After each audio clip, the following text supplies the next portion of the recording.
ये आपका पार्ट 3 है परमाणु की संरचना। फर्स्ट पार्ट में हमने समस्थानिक संभारिक के बारे में देखा था। पार्ट 2 में हमने रदरफोर्ड का परमाणु मॉडल देखा था। पार्ट 3 में हम लोग देखेंगे बोर का परमाणु मॉडल। ये किस प्रिंसिपल पर आधारित है? प्लांक क्वांटम सिद्धांत। ठीक है, तो हम लोग देखेंगे प्लांक क्वांटम सिद्धांत जो है आपके पास। इसमें सबसे पहले देखिए कि क्वांटा जिसे हम क्या बोलते हैं, this is called photon. Quanta जिसे हम बोलते हैं फोटोन, ठीक है। या फिर आप देख सकते हैं this is basically bundle of energy. Energy, ऊर्जा का इस तरीके से मान लीजिए कोई एक एनर्जी का इस तरीके का एक बंडल टाइप का है जिसे हम बोलते हैं फोटोन। और जैसे सन से जो लाइट आती है, सन से जो लाइट अर्थ तक आती है, वो इसी तरीके के बहुत सारे फोटॉन्स होते हैं जो कि बंडल ऑफ एनर्जी, ऊर्जा के बंडल होते हैं जो सन से निकलते हैं और अर्थ की तरफ या कहीं भी बाहर जाते हैं। ठीक है, तो लाइट जो है वो बेसिकली किससे मिलके बनती है? इन्हीं क्वांटा से मिलके बनती है। इस क्वांटा की ऊर्जा क्या होती है? It is proportional to frequency. Mu, mu जो होता है ये क्या होता है आपका? फ्रिक्वेंसी, जिसे हम हिंदी में बोलते हैं आवृत्ति। इसको थोड़ा सा आप लोग ध्यान रख सकते हैं, मैं इस टर्म का यूज करूंगा इंग्लिश में। आवृत्ति मतलब होता है फ्रीक्वेंसी और इसे हम म्यू से रिप्रेजेंट करते हैं। और जो तरंग दैर्घ्य होती है इसे हम बोलते हैं वेवलेंथ। इसे हम क्या बोलते हैं? वेवलेंथ, और इसे लैम्डा से रिप्रेजेंट करते हैं। तो आप देख सकते हैं जो एनर्जी होती है वो आपकी किसके प्रोपोर्शनल होती है? आवृत्ति के। जिस जिस जिस जो भी आपकी रे है, जो भी आपकी तरंग है, अगर उसकी आवृत्ति ज्यादा होती है इसका मतलब है उसकी एनर्जी ज्यादा है। आपका एक फॉर्मूला बन के आता है E बराबर H into mu. Nu is equal to होता है सी बाई लैम्डा। आवृत्ति is equal to C is speed of light and lambda is तरंग दैर्घ्य। ठीक है, तो आवृत्ति is equal to speed of light that is 3 into 10 की पावर 8 मीटर पर सेकेंड। ये आपकी देखिए सी की वैल्यू आपको दे के रखी है। एच जो होता है वो आपका प्लैंक्स कांस्टेंट होता है, तो एक आपका फॉर्मूला यहाँ पे आ जाता है E is equal to H C by lambda. और ये दोनों फॉर्मूले बहुत ज्यादा इंपॉर्टेंट है। आगे देख लीजिए, किसी उत्सर्जक अवशोषक द्वारा कुल उत्सर्जित ऊर्जा। तो मान लिया टोटल ऊर्जा किसी कोई एक, मान लीजिए कहीं से कोई एक उत्सर्जक था, उसने टोटल ऊर्जा जो उत्सर्जित की वो मान लीजिए कितनी है आपके पास? 100 जूल। ठीक है, 100 जूल है। इस तरीके से मान लीजिए आपको पता चला, और आपको पता करना है कि इसमें कितने नंबर ऑफ फोटोन है या इसमें क्वांटा की संख्या कितनी है। और आपको पता है कि एक क्वांटा की एनर्जी कितनी होती है? H into new. This is the energy of ऊर्जा। एक क्वांटा की जो ऊर्जा है वो कितनी होती है? H into nu. तो n क्वांटा अगर आपके पास होंगे, देखिए क्वांटा की संख्या कितनी है? n। तो आपके पास टोटल एनर्जी कितनी हो जाएगी, ऊर्जा कितनी हो जाएगी? n into H new. तो टोटल ऊर्जा ये आपके पास क्या होती है? जो कुल ऊर्जा जो हम निकालते हैं वो आपकी n इंटू एच न्यू हो जाती है। ठीक है, ये ध्यान रखेंगे। H into new is quanta की ऊर्जा, n जो है वो आपका क्वांटा की संख्या। तो यहाँ से हम क्वांटा की संख्या निकाल सकते हैं। देखिए इससे आपको एक क्वेश्चन दे के रखा है, दो विकिरण जिनकी तरंग दैर्घ्य 2000 एवं 4000 एंगस्ट्रॉम है की ऊर्जाओं का अनुपात क्या होगा? तो आप देख सकते हैं E1 by E2। E is equal to क्या होता है? E is equal to H into nu. तो आप E1 by E2 is equal to H nu 1 by H nu 2। H से H कैंसिल हो जाएगा और न्यू की जगह हम क्या रख सकते हैं? C by lambda. So it will be C by lambda 1, C by lambda 2। Lambda ऊपर जाएगा, it will be lambda 2 by lambda 1। ये आप डायरेक्ट याद रख सकते हैं, E is equal to H C by lambda. So energy is, ऊर्जा जो है वो आपकी इनवर्सली प्रोपोर्शनल है किसके? तरंग दैर्घ्य के। तो आपके पास आ गया E1 by E2 is equal to lambda 2 by lambda 1। और आप वैल्यू देख लेंगे, ये 2000 बाई 4000, 4000 बाई 2000 करेंगे तो आ जाएगा 2। नेक्स्ट क्वेश्चन आप लोग देखेंगे, एक विकिरण जिसका तरंग दैर्घ्य आपको देके रखा है, तरंग दैर्घ्य मतलब आपको लैम्डा देके रखा है 5000 एंगस्ट्रॉम, इसकी आवृत्ति क्या होगी? तो आपको पता है न्यू, आवृत्ति न्यू इज इक्वल टू होता है C by lambda. C is speed of light, प्रकाश की गति। C क्या है आपका? प्रकाश की गति। और लैम्डा क्या है? तरंग दैर्घ्य। ठीक है, ये वैल्यू आप रखेंगे, आंसर आ जाएगा।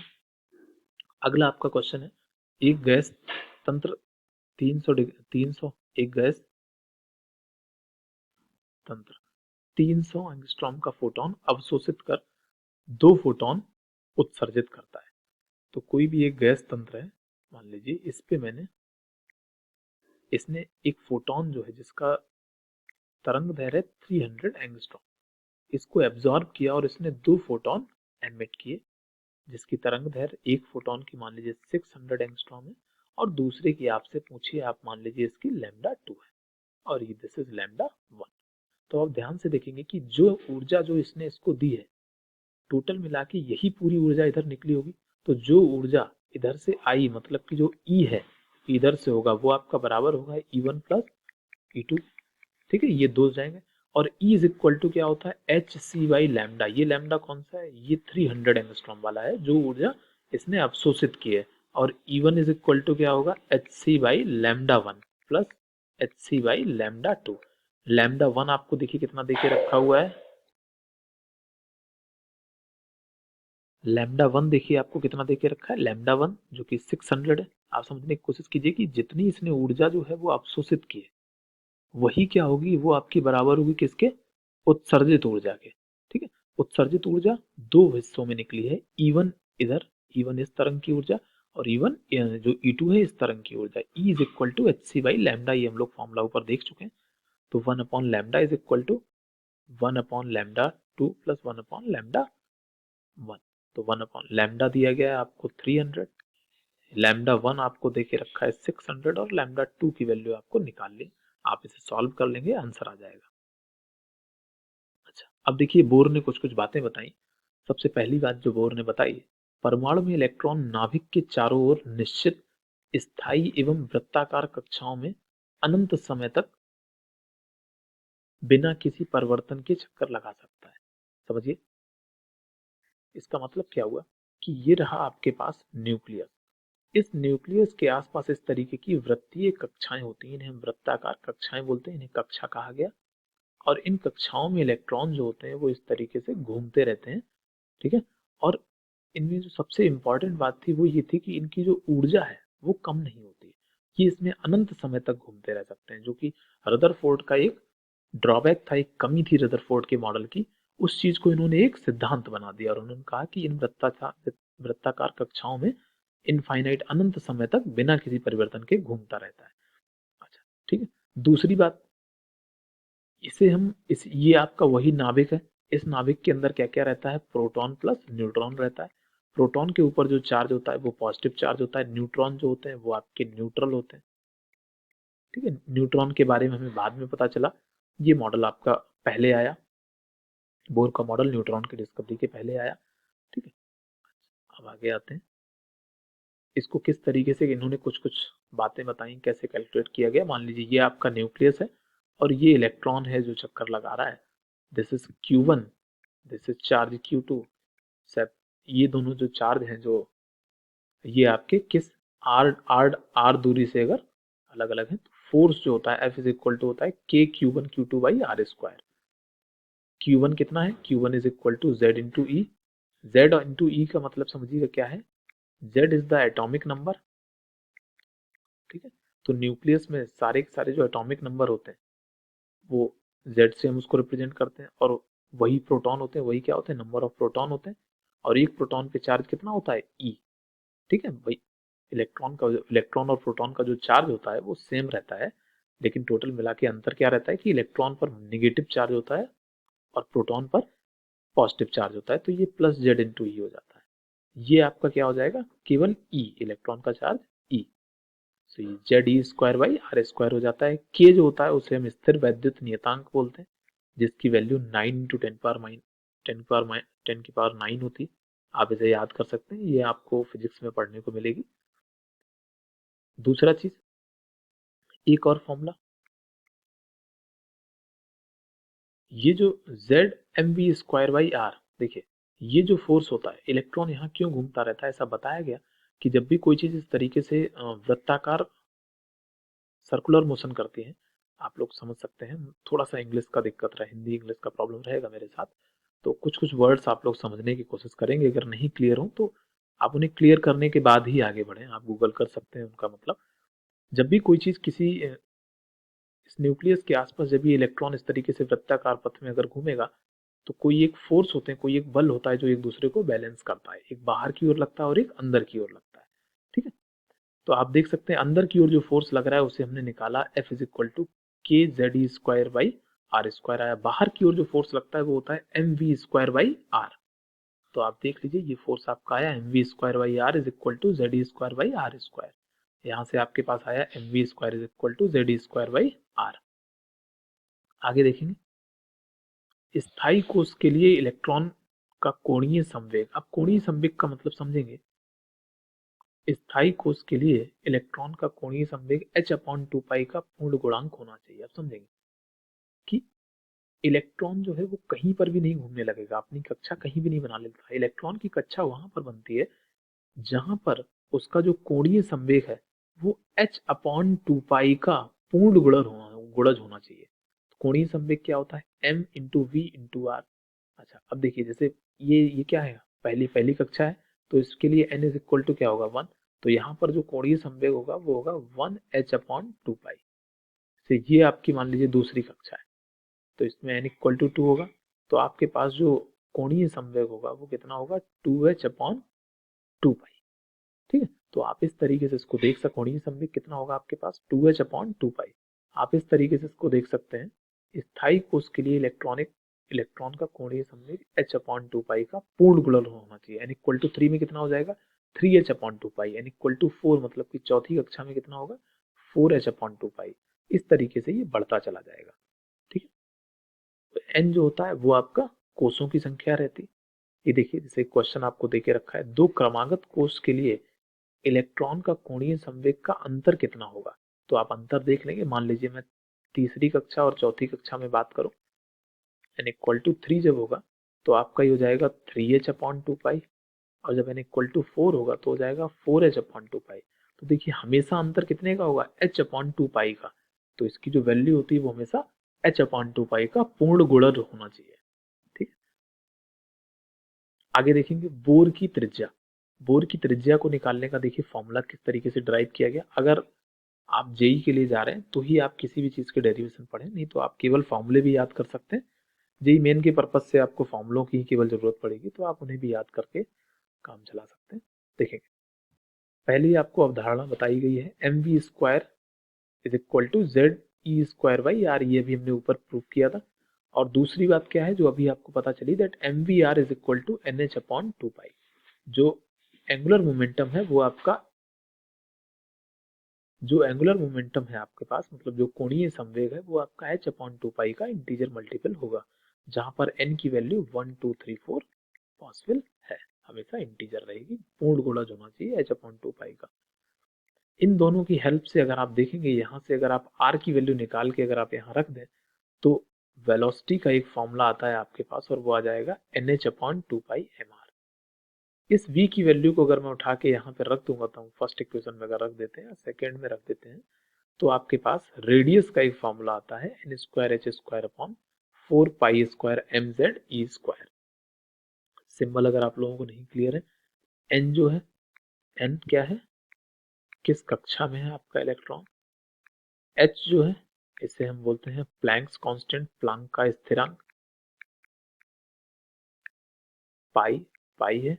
M is mass of electron, electron का भार है ये।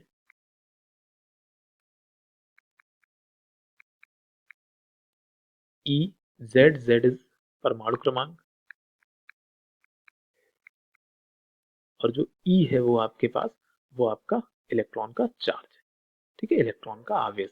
तो यहाँ से इन सब की वैल्यू मान लीजिए हमें पता रहती, एच कांस्टेंट है, पाई कांस्टेंट है, मास पता है, ई चार्ज 1.6 10 पावर माइनस 19 होती है इसकी वैल्यू। ये सारी गुलाम, इस सारी वैल्यूज रखने के बाद केवल दो चीजें हमें नहीं पता होती हैं, एन और जेड। तो ये आपका आर इक्वल टू आता है 0.529 इंटू 10 की power minus 8 N square by Z. ये फॉर्मूला आपके लिए बहुत ज्यादा इंपॉर्टेंट है, इसको बहुत ध्यान रखेंगे। ठीक है, अगर इस 10 की पावर माइनस 8 को हम कैसे और कन्वर्ट कर सकते हैं, ये सेंटीमीटर में है तो इसे हम लोग मीटर में कन्वर्ट करके इसे हम नैनोमीटर में भी लिख सकते हैं। तो 0.529 एन स्क्वायर बाई जेड हो जाएगा। ठीक है, उसके बाद आप देख सकते हैं, जैसे मान लीजिए आपसे पूछा एच ई प्लस के द्वितीय कोश की त्रिज्या, तो देखिए आपको देखे रखा है एच ई प्लस, तो जो एटॉमिक नंबर होगा हाइड्रोजन हीलियम का कितना होता है 2, तो जेड की वैल्यू कितनी हो गई 2। और द्वितीय कोष बोला है, मतलब कि n इक्वल टू भी कितना हो गया 2। तो r is equal to 0.529 into 10⁻⁸ n square by z। n कितना है 2, 2 टू 4 डिवाइडेड बाई z भी कितना है 2। तो आंसर आपका ये आ जाएगा।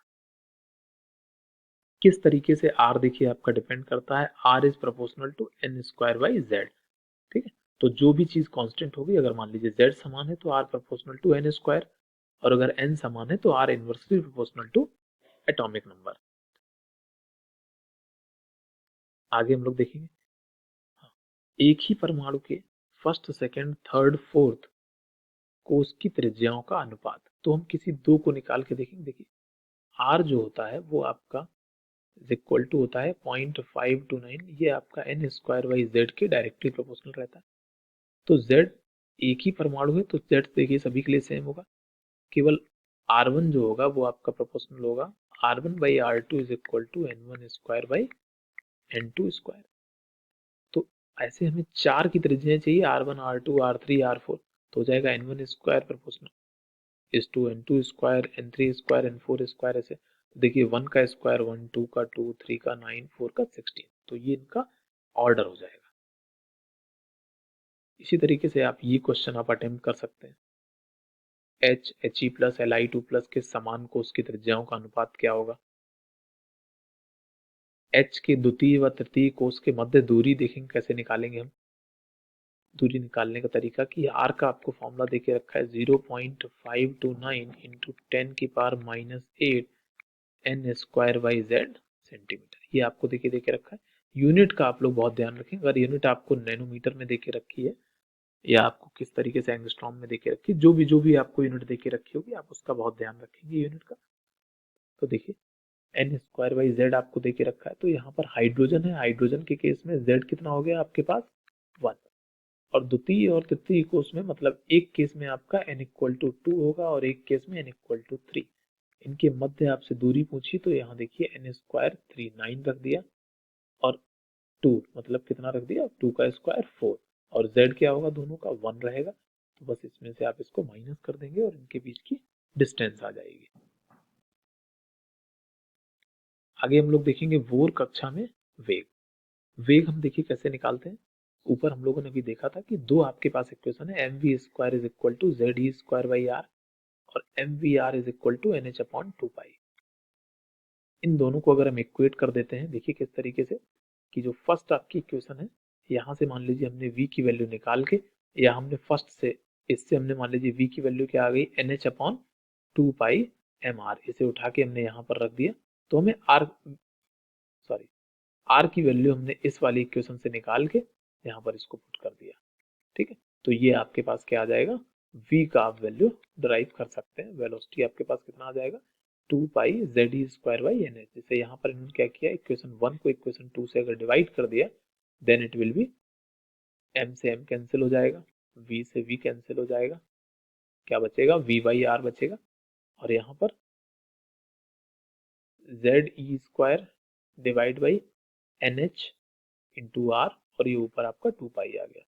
तो ये उतना ज़्यादा आपके लिए इंपॉर्टेंट नहीं है, आप बस थोड़ा सा आप याद रख सकते हैं कि ये दो इक्वेशंस अगर आपको याद हैं, सबसे इंपॉर्टेंट है ये दो इक्वेशंस आपके लिए।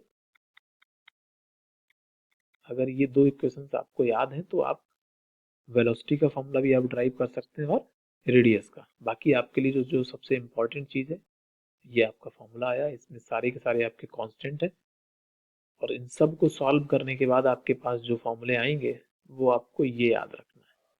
सॉरी दिस, हमेशा आपके पास जो यूनिट होगी वो सेंटीमीटर पर सेकेंड होगी। अगर मीटर पर सेकेंड है तो आप चेंज कर लेंगे, नहीं तो आप कोशिश करेंगे कि आप इस फॉर्मूले को याद रखें। 2.188 इंटू 10 की power 8 Z by N, velocity is directly proportional to Z by N. ठीक है, ये देख लीजिए, जेड इज एटॉमिक नंबर और एन होता है आपके पास, जेड आपका परमाणु क्रमांक है और एन है आपका किस कक्षा किस कोष की हम लोग बात कर रहे हैं।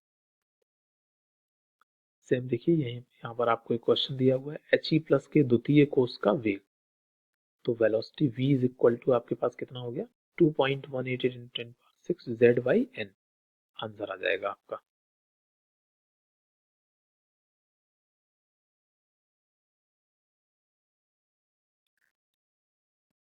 एक ही परमाणु के 1 2 3 फर्स्ट सेकंड थर्ड कोष में इलेक्ट्रॉनों के वेगों का अनुपात। तो ये उसी तरीके से रेडियस की तरह होगा। आप लोग वीडियो पॉज करके इन क्वेश्चंस को अटेम्प्ट करेंगे। अगर किसी भी क्वेश्चन में कोई दिक्कत होती है तो आप लोग कमेंट में पूछ सकते हैं। एक ये क्वेश्चन है, तो आप सारे क्वेश्चंस एक तरीके के ही हैं, आप इन सभी क्वेश्चंस को अटेम्प्ट करेंगे। अच्छा, उसके बाद आता है बोर कक्षा की ऊर्जा। इसका ऊर्जा के बारे में हम देखेंगे कि किस कक्षा में nवे कोष में इलेक्ट्रॉन की ऊर्जा जो है वो हमने मान ली टोटल ऊर्जा किसके बराबर होगी, kinetic energy plus potential energy. Kinetic energy का फॉर्मूला होता है हाफ एम वी स्क्वायर, और वेलोसिटी जो है उसका वी का जो वेग है उसकी वैल्यू अभी हमने पीछे निकाली थी फॉर्मूला, उसकी हेल्प से हम काइनेटिक एनर्जी भी निकाल सकते हैं और पोटेंशियल एनर्जी भी निकाल सकते हैं। Potential energy is equal to, ये फॉर्मूला होता है minus K Q one Q two by are, ये आप फिजिक्स में पढ़ते हैं, तो ये आपका बन जाएगा minus Z E square by are, और m we square is equal to Z E square by are. ये चीज़ हम ऊपर डेरिवेशन हम लोग कर चुके हैं, वहाँ से आई थी। तो हाफ एम बी स्क्वायर, ये टोटल एनर्जी आपकी देखिए कितनी हो गई, पोटेंशियल एनर्जी आई minus Z E square by are, ये रहा, और kinetic energy is half M V square. इस एम बी स्क्वायर की जगह हम रख सकते हैं Z E square by R, so it will be, total energy आपकी क्या क्या हो जाएगी, ये half Z E square by R minus Z E square by R, so E N that is total energy is equal to minus 1/2 Z E square by are.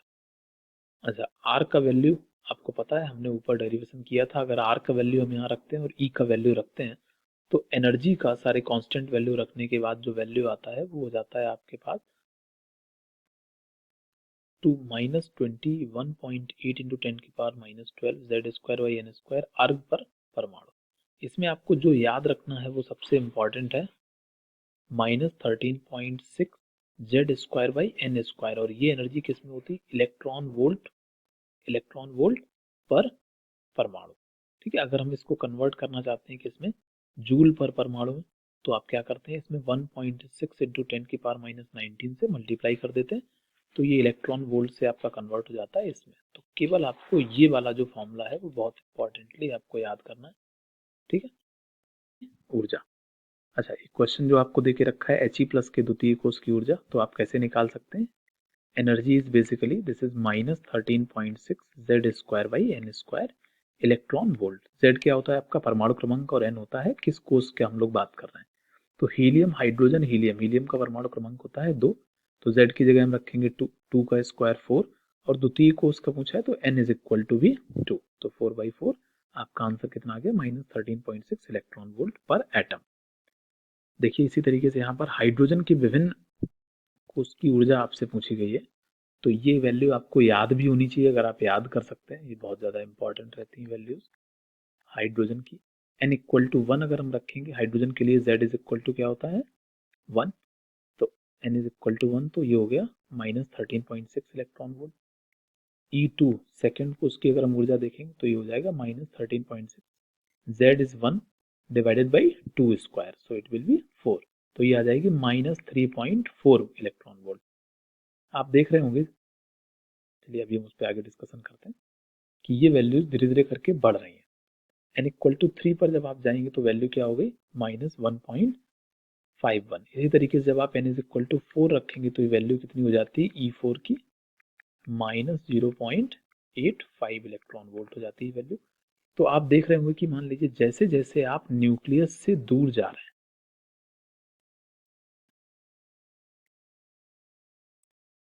यहाँ n equal to 1 पे आपने देखा energy कितनी थी, minus 13.6, 1 पे, 2 पे minus 3.4, 3 पे minus 1.51, 4 पे माइनस 0.85। तो अगर मैं n इक्वल टू इनफाइनाइट कर दूं तो आप देखेंगे इनफाइनाइट कोर्स में इसकी जो ऊर्जा होगी वो कितनी हो जाएगी, 0 हो जाएगी। तो बेसिकली जो एनर्जी है वो माइनस 13.6 से कहाँ तक जाती है, 0 तक जाती है। तो अगर मैं किसी भी इलेक्ट्रॉन को जो कि n इक्वल टू 1 पर रखा हुआ है, अगर मैं उसे इनफाइनाइट तक ले जाना चाहता हूँ तो हमें कितनी एनर्जी देनी पड़ेगी, 13.6 इलेक्ट्रॉन वोल्ट। आगे देखेंगे बोर की तृतीय अवधारणा, तीसरी क्या बात थी, परमाणु में इलेक्ट्रॉन जब निम्न ऊर्जा स्तर से उच्च ऊर्जा स्तर अथवा उच्च से निम्न के संग्रहण करता है तो क्रमशः ऊर्जा का अवशोषण एवं उत्सर्जन करता है। जिसका परिमाण दोनों ऊर्जा स्तरों के अंतर के बराबर होता है। मतलब समझेंगे कि अगर कोई भी आपका इलेक्ट्रॉन, मान लीजिए कोई भी इलेक्ट्रॉन है,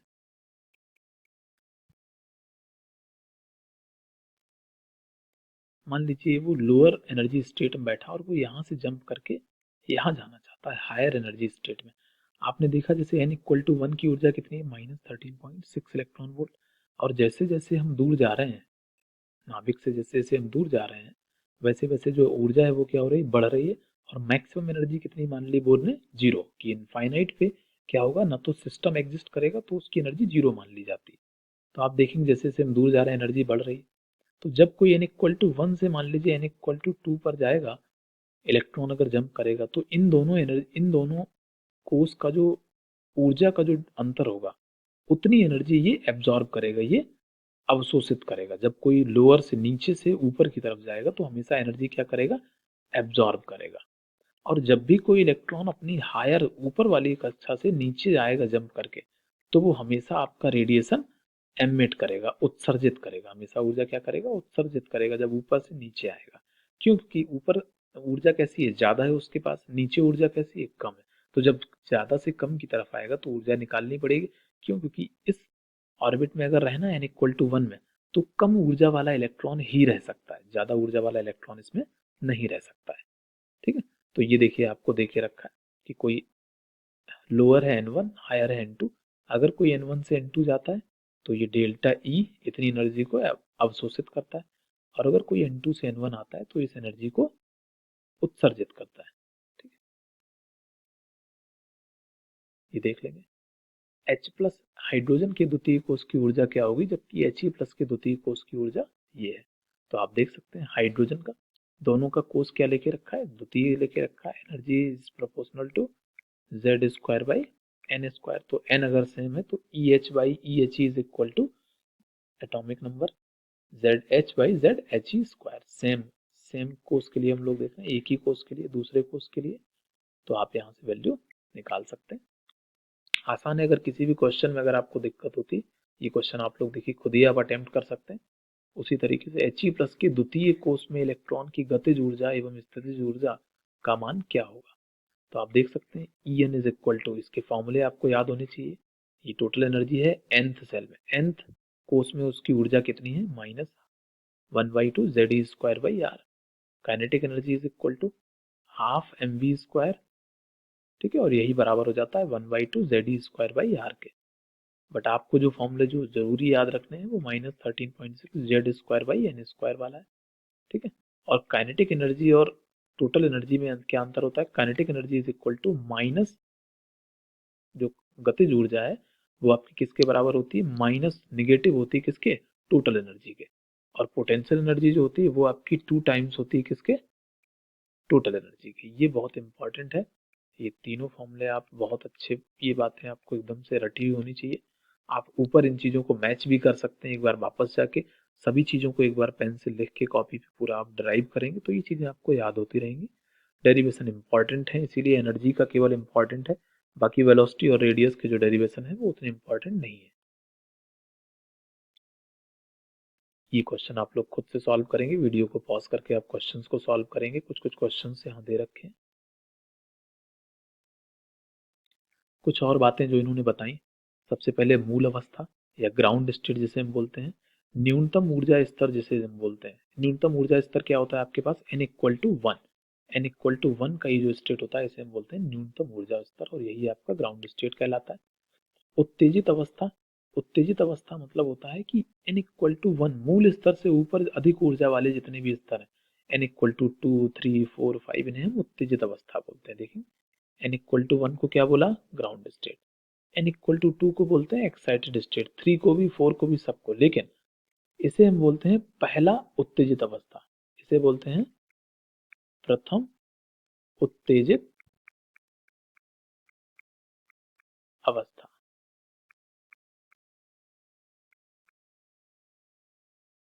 ES2 n=3 को देखिए क्या बोलते हैं, द्वितीय उत्तेजित अवस्था। n=4 को तृतीय उत्तेजित अवस्था।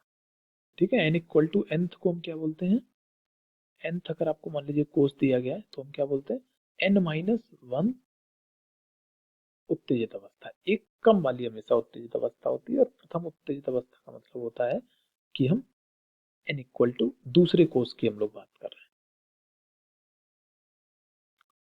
अच्छा देखिए, उत्तेजन विभव इलेक्ट्रॉन को मूल अवस्था से किसी भी उत्तेजित स्तर में भेजने हेतु आवश्यक हमें जो ऊर्जा लगती है उसे हम बोलते हैं उत्तेजन विभव। हमें जितनी भी ऊर्जा लगेगी, तो देखिए इलेक्ट्रोड पोटेंशियल इसे ईपी के नाम से लिखते हैं, इलेक्ट्रोड पोटेंशियल या आयनाइजेशन पोटेंशियल, ये excitation potential, sorry excitation potential, जितना भी हमें जो पोटेंशियल जो हमें विभव जो लगाना पड़ता है वो आपका देखिए क्या है, ये ऊर्जा है किसकी, एक्साइटेड स्टेट की या उत्तेजित अवस्था की, और माइनस ये ऊर्जा है किसकी, ग्राउंड स्टेट की, मतलब n इक्वल टू 1 की। तो बस ये हमें निकालनी थी, जैसे मैं पूछता हूँ कि मैं फर्स्ट EP1 एक्साइटेशन पोटेंशियल हमने पूछा पहले का, तो पहला क्या होगा, जहां पे हम इलेक्ट्रॉन को 1 से 2 में उत्तेजित कर रहे हैं, उत्तेजित करके कहाँ लेके जा रहे हैं, n इक्वल टू 1 में है इलेक्ट्रॉन, यहाँ से 2, तो आंसर क्या हो जाएगा E2 माइनस E1, और इनका आप डिफरेंस निकाल सकते हैं। EP2 क्या होगा, E3 माइनस E1, हमेशा 1 से 4, 1 से 3, 1 से 5 ऐसे हमें जाना है, ठीक। उसके बाद आपका एक टर्म आता है आयनन विभव। आयनन विभव बेसिकली क्या होता है, इलेक्ट्रॉन को मूल अवस्था से अनंत पर भेजने हेतु जो आवश्यक ऊर्जा लगती है उसे हम क्या बोलते हैं, आयनन विभव। बहुत बहुत इंपॉर्टेंट बात है, आपने आयनाइजेशन एनर्जी, आयनन ऊर्जा भी आपने पढ़ी हुई होगी, तो ये उसी का ही है आयनाइजेशन विभव या आयनाइजेशन एनर्जी। आप याद रखिए, इलेक्ट्रॉन को मूल अवस्था से अनंत पर भेजने के लिए, तो इस बार डिफरेंस देखिए क्या हो जाएगा, आयनाइजेशन पोटेंशियल इसे हम बोलते हैं आईपी, इनफाइनाइट में एनर्जी क्या होगी, सबसे ज्यादा होगी, और इसको हम कहाँ से डिफरेंस देख रहे हैं, ग्राउंड स्टेट से। तो जैसे अगर हम हाइड्रोजन के लिए बात करें तो आपको पता है ई इनफाइनाइट कितना हो जाता है, 0, और ई जो ग्राउंड स्टेट मतलब कि n इक्वल टू 1 का है वो कितना होता है, -13.6 इलेक्ट्रॉन वोल्ट। तो बेसिकली हमें से कितनी एनर्जी देनी पड़ेगी, इन दोनों का जो डिफरेंस है 13 पॉइंट मतलब कि 13.6 इलेक्ट्रॉन वोल्ट, इतनी एनर्जी ये लेगा, जो कि E1 के बराबर है इसके, ठीक है। तो आप देख सकते हैं आईपी किसके बराबर आ जाता है, -E1 के। ये आप यहाँ ग्राफ से समझ सकते हैं, this is EP1, EP2, EP3, और इसे हम बोलते हैं इनफाइनाइट पर जब लेके जाते हैं इसे बोलते हैं आयनाइजेशन पोटेंशियल, और इन्हें हम लोग क्या बोल रहे थे, एक्साइटेशन पोटेंशियल, उत्तेजन विभव। ये देख लीजिए आप, ये क्वेश्चन, इसको आप अटेम्प्ट कर सकते हैं। मैं क्वेश्चन यहाँ डिस्कस नहीं करूंगा, आसान आसान से क्वेश्चन है, आप इनके आंसर्स देख सकते हैं, क्या क्या आंसर दे के रखें।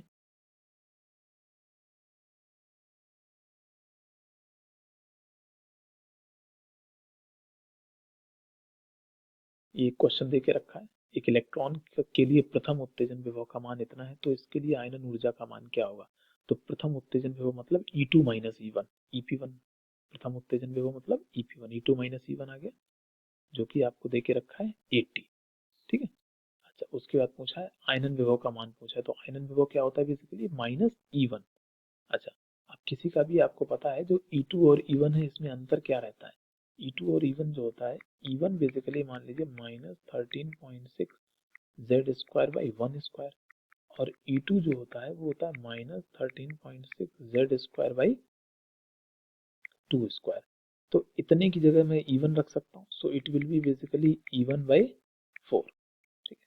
तो आप यहाँ E2 की जगह क्या रख सकते हैं, E1 बाई 4, और आप यहाँ से E1 की वैल्यू निकाल देंगे, और आयनाइजेशन जो आयनन ऊर्जा होती है वो क्या होती है, -E1, so answer will be 106.66, ठीक है। ये आपका बोर मॉडल जो है जो कंप्लीट हो जाता है, इसके सारे पॉइंट्स आप लोग याद रखेंगे। अगला हम लोग हाइड्रोजन स्पेक्ट्रम की बात नेक्स्ट लेक्चर में करेंगे।